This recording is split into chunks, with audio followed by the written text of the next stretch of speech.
ఇక అప్డేట్ చూస్తే తెలంగాణ తొలి ముఖ్యమంత్రి బీఆర్ఎస్ అధినేత కేసీఆర్ కు కాళేశ్వరం కమిషన్ నోటీసులు పంపించడంపై బీఆర్ఎస్ నిజామాబాద్ జిల్లా అధ్యక్షుడు మాజీ ఎమ్మెల్యే జీవన్ రెడ్డి ఫైర్ అయ్యారు. చావు నోట్లో తలపెట్టి తెలంగాణ రాష్ట్రం సాధించిన ఉద్యమ యోధుడు కేసీఆర్ కు ఇన్ని వేధింపులా అని మండిపడ్డారు. రాజకీయంగా కేసీఆర్ను ఎదుర్కొనే దమ్ము లేకనే ఇలాంటి లోపాలు లేని కాళేశ్వరం ప్రాజెక్టుపై విషం కక్కుతూ ఆయనకు నోటీసులు జారీ చేయడం కాంగ్రెస్ కుట్రలో భాగమేనని నిప్పులు చెరిగారు. కేసీఆర్ను విచారణకు పిలవడాన్ని తెలంగాణ ప్రజలు బ్లాక్ డేగా పరిగణిస్తామన్నారు. ఉద్యమ నేత, అభివృద్ధి సంక్షేమ ప్రదాత కేసీఆర్తో పెట్టుకున్నోళ్ళు ఎవరైనా మట్టి కొట్టుకుపోతారని హెచ్చరించారు. గద్దెనెక్కిన తొలి రోజు నుంచే కక్ష సాధింపుల పర్వానికి తెరలేపిన సీఎం రేవంత్ రెడ్డికి ప్రజాకోర్టులో శిక్ష తప్పదని హెచ్చరించారు. కేసులు, విచారణలకు భయపడమని, హామీల అమలుకు చివరి వరకు ప్రజల పక్షాన పోరాడతామని జీవన్ రెడ్డి స్పష్టం చేశారు.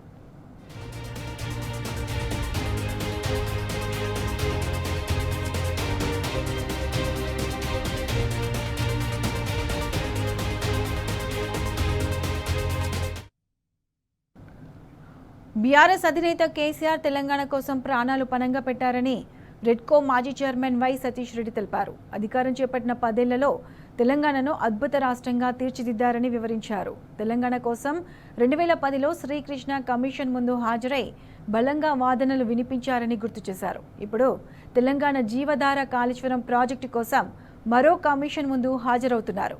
శ్రీకృష్ణ కమిషన్ ముందు హాజరై తెలంగాణ ఆవశ్యకతను చాటి చెప్పారు.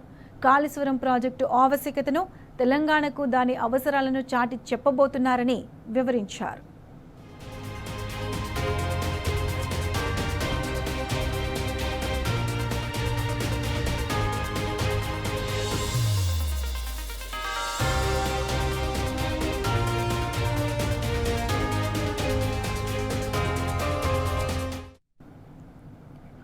బీఆర్ఎస్ అధినేత కేసీఆర్ కు కాళేశ్వరం కమిషన్ నోటీసులు ఇవ్వడాన్ని ఎఫ్డీసీ మాజీ చైర్మన్ వంటేరు ప్రతాప్ రెడ్డి ఖండించారు. సీఎం రేవంత్ రెడ్డి సంతృప్తి పడడం కోసం నోటీసులు ఇచ్చారని మండిపడ్డారు. రేవంత్ రెడ్డి పైశాచిక ఆనందం పొందడం కోసం కేసీఆర్ కు నోటీసులు ఇచ్చారని ఆగ్రహం వ్యక్తం చేశారు. గజ్వేల్ ఎమ్మెల్యే క్యాంపు కార్యాలయంలో వంటేరు ప్రతాప్ రెడ్డి మీడియాతో మాట్లాడారు. రాష్ట్రంలో 2,67,00,000 మెట్రిక్ టన్నుల ధాన్యం రావడానికి కారణం కేసీఆర్ అని గుర్తు చేశారు.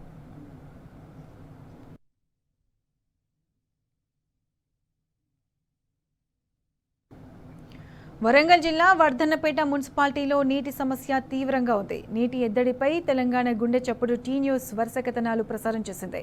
టీ న్యూస్ కథనాలతో అధికారులు స్పందించారు. వెంటనే వాటర్ ట్యాంకర్ల ద్వారా నీటిని సరఫరా చేశారు. పాడైన మోటార్లను రిపేర్ చేయించారు. దీంతో వర్ధన్నపేట ప్రజల నీటి సమస్య తీరింది. సమస్య తీర్చిన టీ న్యూస్కు ధన్యవాదాలు తెలిపారు. 10 రోజుల నుంచి నీటి సమస్య ఎదుర్కొన్నామని వివరించారు. టీ న్యూస్ కథనాలతో అధికార యంత్రాంగం కదిలిందని తెలిపారు.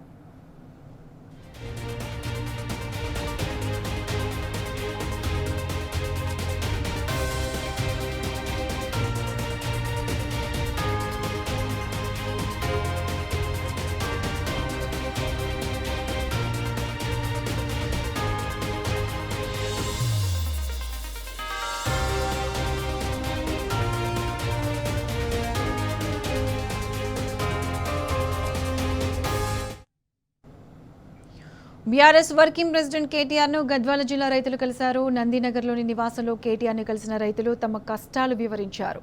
సీడ్ పత్తి విత్తనాలు ఫెయిల్ అవ్వడంతో తీవ్రంగా నష్టపోయామని చెప్పారు.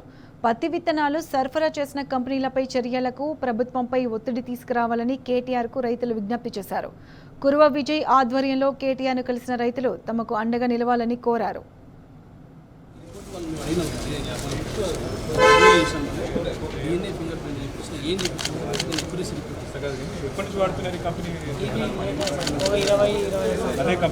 అన్ని కంపెనీలు అంటే కొంచెం వచ్చేది కాబట్టి మళ్ళీ వాళ్ళు కొత్త కంపెనీ వల్ల మేము వాడుతున్నాం.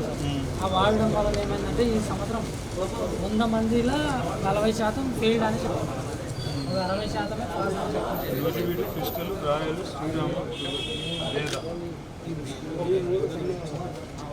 60%మే ఇది దాదాపు అంటే ఒక 40,000 ఎకరాలలో సీడ్ అవుతుంటే 15,000 ఎకరాలు ఫెయిల్డ్ అని చెప్పింది. 15,000 ఎకరాలు మమ్మల్ని కంపెనీ కాడ సేమ్ చేస్తారు. అంటే కంపెనీ డైరెక్ట్ రైతులకు అగ్రికల్చర్ డిపార్ట్మెంట్ ఆర్గనైజర్ అని ఒక దళాలను పెట్టుకుని వాళ్ళ ద్వారా చేస్తారు. ఎంతో మాఫియా రన్ చేస్తారు. ఎన్నికలు చేస్తున్నారు. ఇప్పుడు ఏమైంది కొత్తగా ఈ 1 సంవత్సరం అంటే ఫెయిల్ అని చెప్తున్నారు. వీళ్ళని చెప్పుకోవట్లేదు. తీసుకున్నారు గింజలు తీసుకున్నారు సార్. గింజలు తీసుకున్నాక డిసెంబరు ఎండింగ్ కల్లా అయిపోతుంది. అయిపోయిన తర్వాత మాకు ఎప్పుడు చెప్తున్నారంటే ఏప్రిల్ మే ఈ మార్చి లాస్ట్కి ఫెయిల్డ్ అని చెప్తున్నారు సార్. అట్లా చెప్పడం వలన మాకు వాళ్ళతోనే డబ్బులు తీసుకున్నారు.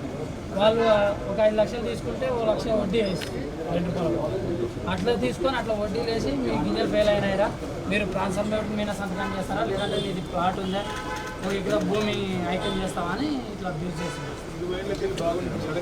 ఎట్లా చేసినారో మాకే అర్థం కాదు. మేము పెట్టబట్టి 15 సంవత్సరాలు అయింది ఇది సీడ్.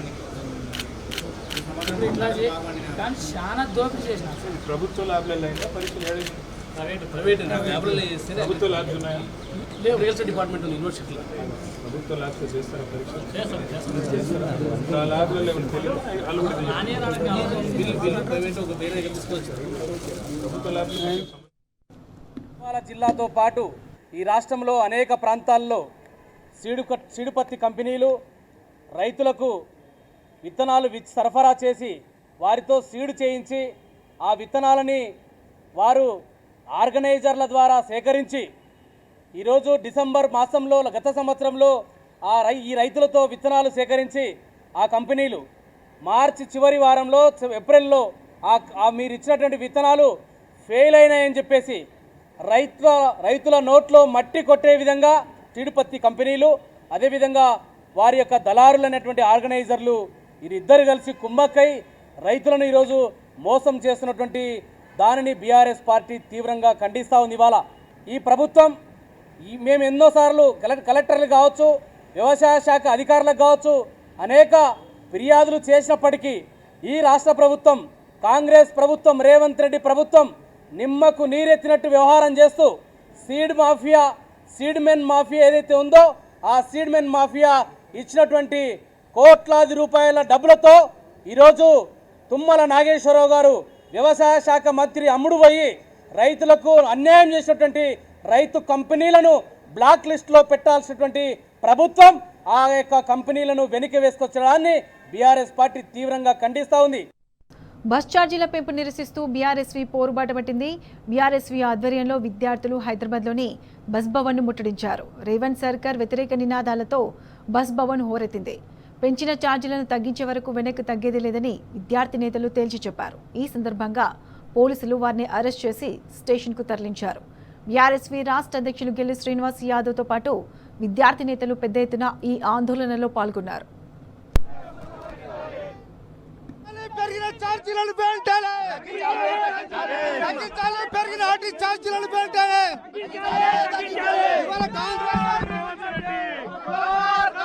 రేవంత్ రెడ్డి గారు ప్రభుత్వం వచ్చిన తర్వాత ఆర్టీసీ ఛార్జీలను పెంచడం వల్ల పేద విద్యార్థుల మీద ఇవాళ భారం పడుతుంది. కాబట్టి ప్రభుత్వం ఛార్జీలను తగ్గించాలని చెప్పి ఇవాళ ప్రభుత్వాన్ని మేము డిమాండ్ చేస్తా ఉన్నాం. ఇవాళ ఛార్జ్ ఉచిత బస్ అని చెప్పి ఇవాళ ఒక దిక్కు ఫ్రీగా అంటున్నా, మరొక దిక్కు ఇవాళ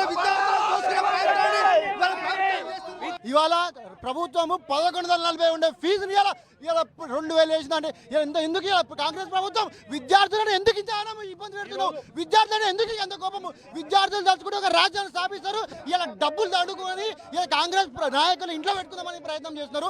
100% ఇలా బీఆర్ఎస్ ఆధ్వర్యంలో 100 మంది విద్యార్థులు ఇలా వచ్చి నిరసన చేస్తున్న విద్యార్థులకు మద్దతుగా ఈ పాసులో కనుక నువ్వు మళ్ళీ రేట్లు తగ్గకపోతే రేవంత్ రెడ్డి నీ కార్యాలయం ముట్టడిస్తాం బిడ్డ గుర్తు ప్రజల్ని పీడించుకొని ఉంటున్నారు. అంతేకాకుండా విద్యా శాఖ మంత్రిని కూడా నియమించారు.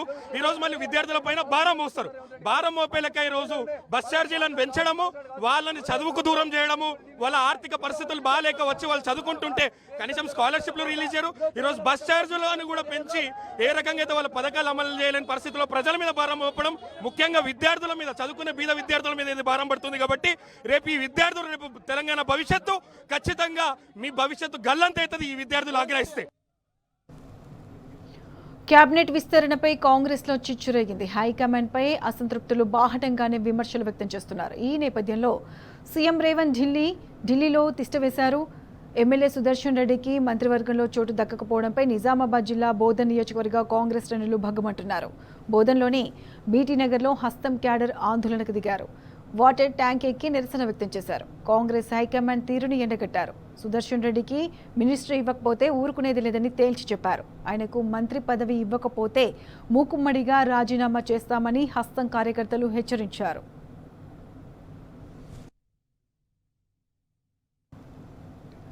రాష్ట్రంలో కాంగ్రెస్ నాయకుల అరాచకాలు రోజురోజుకు మితిమీరుతున్నాయి. మహబూబాబాద్ జిల్లా తొర్రూరు మండలం కాంటాయపాలెంలో ఇందిరమ్మ ఇల్లు అడిగిన మహిళను కాంగ్రెస్ పార్టీ గ్రామ అధ్యక్షుడు దూషించాడు.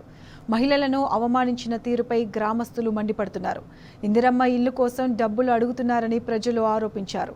ఇందిరమ్మ ఇళ్ల జాబితాలో తన పేరు చేర్చాలని కోరగా కాంటాయపాలెం గ్రామ కాంగ్రెస్ అధ్యక్షుడు వెంకన్న తనను దూషించాడని గుగ్గిళ్ల శ్రీదేవి అనే మహిళ ఆవేదన వ్యక్తం చేసింది.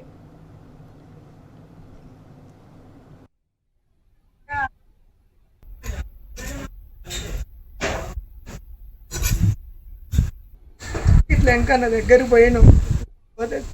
ఇల్లు పెట్టవా అని అంటే ఇల్లు లేదు, మీకు ఏం లేదు, మీకు ఏం పెట్టాం, ఇల్లు పెట్టామా అని అంటాడు. లేదు లేదు, నేను చేసుకుంటే బతకటోళ్ళం. మాకు ఆస్తులు లేవు, పొలాలు లేవు, చెలకలు లేవు, ఏం లేవు. ఉన్నోనికే పెట్టిల్లు సార్. మాకు గ్యాస్ కరెంట్ అయినా ఏది లేదు సార్. సార్ ఇదంతా మా ఇల్లు చూడు, ఒక కొన్నేళ్ళ కంచి ఇట్లుంటాను సార్. కోతులు కుక్కలు ఇవన్నీ భరించుకుంటాను కొన్నేళ్ళ కంచెలు. పైసలు ఇచ్చినావా, చా పోసినావా అంటాడు. నువ్వు ఉన్నదంతా నా దగ్గరనే ఉన్నది. కాంగ్రెస్ ప్రెసిడెంట్ ఆయన, నువ్వు ఎక్కడికి పోయినా మా కాడికే రావాలి. మీన కాడికి పోయి తిరిగి ఆస్పెడతాను. పెట్ట మీకు రాదంటాను కానీ పెడతా అని అయితే ఒక్క మాట వస్తలేదు. ఈ నీళ్ళ కాడ చూస్తాను. హైదరాబాద్లోని గాంధీ భవన్ దగ్గర స్టేషన్ గన్పూర్ నియోజకవర్గ కాంగ్రెస్ నేతలు ధర్నా చేశారు. ఎమ్మెల్యే కడియం శ్రీహరి తీరుపై కాంగ్రెస్ అధిష్టానానికి ఫిర్యాదు చేసి నిరసన తెలిపారు. పార్టీ మారి వచ్చిన వారికే అన్ని పథకాలు అమలు చేస్తున్నారని, అర్హత లేని వారికి ఇందిరమ్మ ఇల్లు మంజూరు చేస్తున్నారని మండిపడ్డారు. గతంలో డబుల్ బెడ్రూమ్ ఇల్లు తీసుకుని అమ్ముకున్న వారికే మళ్లీ ఇందిరమ్మ ఇల్లు ఇస్తున్నారని ఆగ్రహం వ్యక్తం చేశారు. అర్హులైన వారికే ఇందిరమ్మ ఇల్లు మంజూరు చేయాలని కాంగ్రెస్ నేతలు డిమాండ్ చేస్తున్నారు.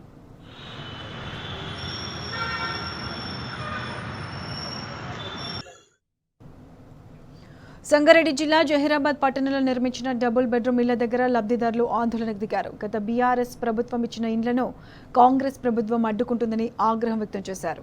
పేదల సొంతింటి కలను నిజం చేయాలనే సంకల్పంతో తెలంగాణ తొలి ముఖ్యమంత్రి కేసీఆర్ హోతికేలో 600 పైచీలకు డబుల్ బెడ్రూమ్ ఇళ్లను నిర్మించారు.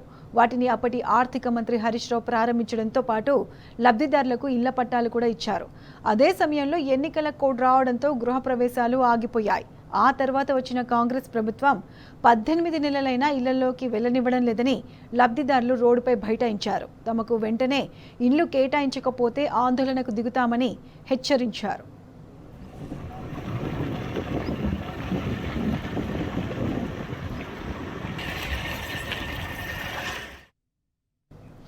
ఆదిలాబాద్ జిల్లాలో జొన్న రైతులు ఆందోళనకు దిగారు. ప్రభుత్వానికి వ్యతిరేకంగా నినాదాలు చేస్తూ బజార్ హత్నూర్ మండల కేంద్రంలోని కలెక్టరేట్ ముందు జొన్న రైతులు మహాధర్నా చేపట్టారు. ప్రభుత్వం కొనుగోలు చేసిన జొన్న పంటకు డబ్బులు వెంటనే చెల్లించాలని రైతులు డిమాండ్ చేశారు. స్థానిక రెవెన్యూ సిబ్బందికి వినతి పత్రం సమర్పించారు.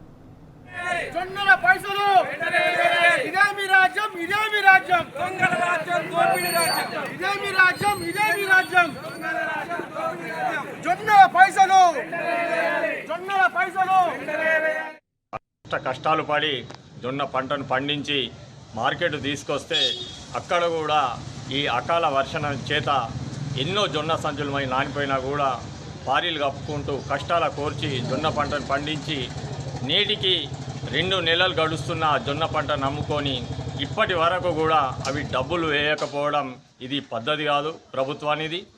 ఖచ్చితంగా మా జొన్న రైతులను మా జొన్న పంట పైసలు అతి త్వరలో 3-4 రోజులలో వేసేసి మమ్మల్ని ఆదుకోవాలని చెప్పేసి కోరుతా ఉన్నాం. ముందే ఖరీఫ్ ప్రారంభమైంది కాబట్టి ఇప్పుడు పెట్టుబడి కోసం విత్తనాలు కానీ మందు బస్తాలు కానీ కొనుక్కోవడానికి ఏ రైతు దగ్గర కూడా చిల్లి గవ్వలేదు. ఖచ్చితంగా మా డబ్బులు మాకు వేయాలని చెప్పేసి గవర్నమెంట్ డిమాండ్ చేస్తూ ఉన్నాం. లేని ఏడల ఆందోళన ఉధృతం చేస్తామని చెప్పేసి హెచ్చరిస్తూ ఉన్నాం. ఈరోజు బజాతుర్ మండల కేంద్రంలో రైతులు జొన్న సాగు చేసిన 7,000 హెక్టార్లను అమ్ముకొని ఈ రోజుకి 2 నెలల కాలమైంది. 2 నెలల కాలం నుండి ఈ డబ్బులు చెల్లించకపోగా గవర్నమెంట్ ఈ రైతులు ఎరువులు ఎలా కొనాలా, ట్రాక్టర్ ఎలా దున్నాలా, కూలీలకు ఎలా ఇవ్వాలి, అలాగే రైతు భరోసా కూడా లేదు. కనీసం మరి మా జొన్నలు అమ్ముకున్న పైసలన్నా మాకు కావాలి కదా, అవి కూడా ఇస్తలేరు. మరి దీనికి రేవంత్ రెడ్డి గారు మీరు సమాధానం చెప్పాలా, అతి త్వరలోనే మీరు ఇది చేయాలా, రుణమాఫీ కూడా మీరు వెంటనే అమలు చేయాలా, రైతు భరోసా అలాగే రైతు జొన్నల అమ్మిన కొనుగోలు అమ్మిండ్రు కదా ఆ పైసలు వెంటనే విడుదల చేయాలని మేము డిమాండ్ చేస్తున్నాం. లేని పక్షంలో పెద్ద ఎత్తున ఆందోళన కార్యక్రమాలు చేస్తాం. Back to news. మా భూములు మాకు అప్పగించాలంటూ భద్రాద్రి కొత్తగూడెం జిల్లాలో ఆదివాసులు నిరాహార దీక్షకు దిగారు. అశ్వరావుపేట మండల తహసీల్దార్ కార్యాలయం, ఫారెస్ట్ రేంజ్ కార్యాలయం ఎదుట రామన్నగూడెం గ్రామానికి చెందిన ఆదివాసులు నిన్నటి నుంచి దీక్ష చేస్తున్నారు. నిరాహార దీక్షలకు సిపిఎం నాయకులు మద్దతు పలుకుతున్నారు. ఆదివాసులు రాత్రి మొత్తం అక్కడే టెంట్లు వేసుకుని పడుకున్నారు.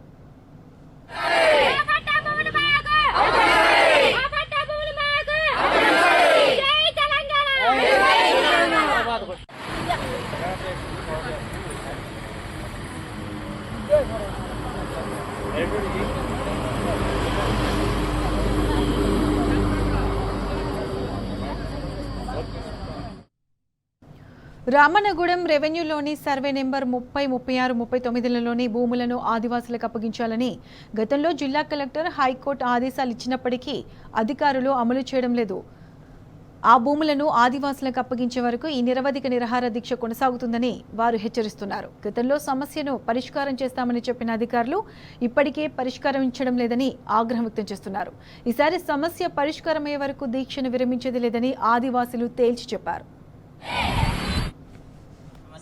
సర్వే నెంబర్ వచ్చేసి 30, 36, 39 సంబంధించి 2011లో మా గిరిజనులకి, ఆదివాసులకి అనుకూలంగా తీర్పు ఇవ్వడం జరిగింది హైకోర్టు. అదేవిధంగా 2012లో జాయింట్ సర్వే చేసిన తర్వాత కూడా కలెక్టర్ గారు అందులో మా భూములు ఉన్నాయనేసి వెంటనే స్వాధీనం చేసుకోండి అనేసి వాళ్ళకి ఆర్డర్ ఇవ్వడం జరిగింది. ఈ రోజు వరకు అధికారులు దాన్ని స్వాధీనం చేసుకోలేదు, పంచనామా చేయలేదు. అదేవిధంగా మా యొక్క సమస్య కోసం 2022 సంవత్సరంలో కూడా మహాపాదయాత్ర వెళ్తున్న సమయంలో కూడా మమ్మల్ని అడ్డుకోవటం జరిగింది.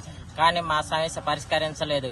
అదేవిధంగా తర్వాత అనేక ఉద్యమాలు చేసినా కానీ మా సమస్య పరిష్కరిస్తాం, 10 రోజుల్లో సమస్య పరిష్కరిస్తాం అనేసి చెప్పిన అధికారులు కూడా ఈ రోజు వరకు మా సమస్యను పరిష్కరించలేదు. కాబట్టి ఈ రోజున మేము నిరవధిక నిరాహార దీక్షకి పూనుకోవటం జరిగింది. మా యొక్క నిరవధిక నిరాహార దీక్ష 30, 36, 39 సర్వే నెంబర్లకు సంబంధించి హైకోర్టు ఇచ్చిన ఆర్డర్, అదేవిధంగా జిల్లా కలెక్టర్ ఆర్డర్ ఇచ్చిన ప్రకారం మా భూములను మాకు అప్పగించేంత వరకు మా యొక్క నిరవధిక నిరాహార దీక్ష కొనసాగుతుంది. మా భూములను మాకు అప్పగించిన తర్వాత మేము ఇక్కడ నుండి బయలుదేరి వెళ్ళటం జరుగుతుంది. ఒకవేళ మా భూములను అప్పగించుకోకుండా మమ్మల్ని ఇబ్బంది పెట్టాలని చూస్తే మా యొక్క ఆదివాసుల యొక్క తడాక మేము చూపిస్తాం. అదేవిధంగా మా భూములను అప్పగించుకోకుండా ఇబ్బందులు పెట్టాలని చూస్తే మేము ఇక్కడ నుండి హైదరాబాద్ దాకా కూడా మా యొక్క పాదయాత్ర కొనసాగుతుంది. మళ్ళీ మాజీ మంత్రి సిద్దిపేట ఎమ్మెల్యే హరీష్ రావుపై నమోదైన ఎన్నికల పిటిషన్ను హైకోర్టు కొట్టివేసింది. అసెంబ్లీ ఎన్నికల సమయంలో హరీష్ రావు సరైన వివరాలు వెల్లడించలేదని చక్రాధర్ గౌడ్ వేసిన పిటిషన్పై హైకోర్టు విచారణ జరిపింది. హరీష్ రావు తరపున మాజీ అడిషనల్ అడ్వకేట్ జనరల్ రామచంద్రరావు వాదనలు వినిపించారు. ఎలాంటి ఆధారాలు లేకుండా కేసు వేసినందుకు పిటిషనర్ను హైకోర్టు మందలించిందని న్యాయవాది చంద్రశేఖర్ రెడ్డి తెలిపారు. మరోసారి ఇలాంటి నిరాధార పిటిషన్ వేస్తే జరిమానా విధించాల్సి వస్తుందని హెచ్చరించింది. సిద్దిపేట ఎమ్మెల్యే మరియు మాజీ మంత్రివర్యులు గారి 2023 ఎన్నికలు డిసెంబర్లో జరిగిన ఎన్నికలు చెల్లదంటూ గాదగోని చక్రధర్ గౌడ్ హైకోర్టును ఆశ్రయించడం జరిగింది. కానీ సుదీర్ఘ వాదనలు విన్న తర్వాత EP 15/2024 ఈరోజు హైకోర్టు తోసిపుచ్చింది, డిస్మిస్ చేసింది. ఎందుకంటే ఎలక్షన్ పిటిషన్ అనేది క్లియర్గా ఎందుకు ఎక్కడెక్కడ తప్పులు జరిగినాయి, ఏమేమి జరిగినాయి అనేది క్లియర్గా మెన్షన్ చేయాల్సి ఉండే. అసలు ఏమీ లేదు, ఒక వేగ్గా పిటిషన్ ఇచ్చి ఓన్లీ సోషల్ మీడియాలో పెట్టుకోవడానికి ప్లేసు లేకపోతే ఏదో పబ్లిసిటీ చేయడానికి తప్ప ఎటువంటి ప్రివిలేజ్ పిటిషన్ లేదని చెప్పి హైకోర్టు కూడా మందలించడం జరిగింది. ఈరోజు సీరియస్ ఘాట్గా స్పందించింది. ఎందుకంటే ఆ పిటిషన్లో ఎక్కడ కూడా అంటే ఫలాని ఇక్కడ ఈ తప్పు జరిగింది లేకపోతే ఇది అయిందని చెప్పి ఎక్కడ కూడా పిటిషన్లో మెన్షన్ చేయలేదు. ఓన్లీ కేవలం ఎలక్షన్ పిటిషన్ వేయాలంటేనే మాత్రం వేసింది. ఇటువంటి పిటిషన్లు వేస్తే మళ్ళీ ఫ్యూచర్లో ఇటువంటి వేస్తే కూడా మేము అధిక మొత్తంలో ఫైన్ వేయాల్సి ఉంటుందని కూడా కోర్టు వాదించడం జరిగింది. ఇంకోటి, మేము ఆ పిటిషన్ చెల్లదంటూ మేము కూడా ఒక ఇంటర్లాకిటరీ అప్లికేషన్ వేయడం జరిగింది. ఆ ఇంటర్లాకిటరీ అప్లికేషన్ అలౌ చేసుకుంటూ అతని వేసిన ఎలక్షన్ పిటిషన్ను ఈరోజు హైకోర్టు జస్టిస్ శరత్ గారు ధర్మాసనం ఈరోజు డిస్మిస్ చేయడం జరిగింది. అభివృద్ధి చేయడం చేతకాని రేవంత్ రెడ్డి సర్కార్ కేసీఆర్పై అసత్య ప్రచారాలు చేస్తోందని కూకట్పల్లి ఎమ్మెల్యే మాధవరం కృష్ణారావు మండిపడ్డారు. ప్రజా సమస్యల గురించి తెలుసుకుంటూ బాలనగర్ డివిజన్లో కార్పొరేటర్ ఆవుల రవీందర్ రెడ్డితో ఆయన పాదయాత్ర చేశారు. కాంగ్రెస్ ప్రభుత్వానికి ప్రజలు బుద్ధి చెప్పే రోజులు దగ్గరలోనే ఉన్నాయని కృష్ణారావు అన్నారు. దేశంలో ఎక్కడ లేని విధంగా కాళేశ్వరం లిఫ్ట్ ఇరిగేషన్ ప్రాజెక్టును కేసీఆర్ ప్రభుత్వం నిర్మించిందన్నారు. తెలంగాణ రాష్ట్రాన్ని సాధించడమే కాకుండా దేశంలోనే అగ్రగామిగా నిలబెట్టిన నాయకుడు కేసీఆర్కు నోటీసులు ఇవ్వడం బాధాకరమన్నారు. కాళేశ్వరం ద్వారా హైదరాబాద్లోని ప్రతి ఇంటికి నీళ్లిచ్చిన ఘనత బీఆర్ఎస్ ప్రభుత్వానికి దక్కుతుందని మాధవరం కృష్ణారావు అన్నారు.